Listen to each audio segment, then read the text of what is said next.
Mark Sutcliffe says that people like me are deliberately misleading and twisting the facts.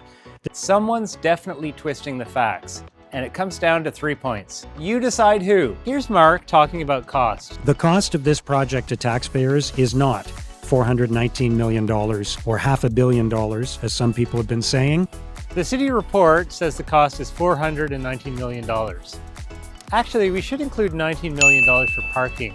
That's part of the project. And what Mark might not understand is that as soon as there are shovels in the ground, the contractor is going to come back with change orders. A change order is when the city says, we need you to do this.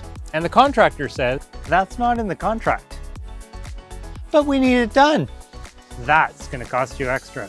That's why the AG says this project is almost certainly going to increase by millions of dollars. Mark, do you not think there's going to be cost overruns with Lansdowne? When all the revenues generated by the project are counted, the net cost to taxpayers is much less than that. The investment from taxpayers will be about $130 million. Mark talks about the revenue that will pay for Lansdowne.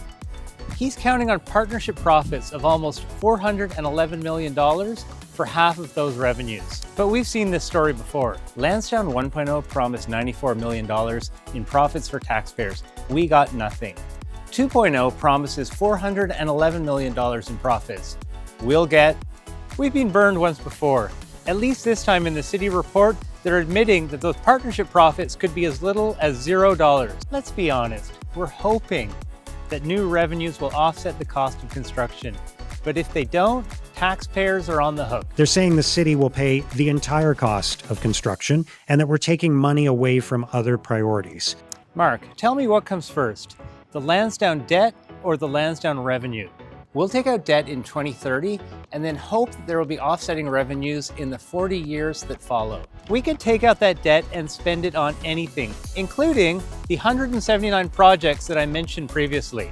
Hopefully there will be some offsetting revenues, but the city is prepared to have taxpayers pay the full amount if those revenues fall short. So it all comes down to who's twisting the facts, the politician or the economist. Ottawa doesn't need better spin. It needs better math, and better from City Hall.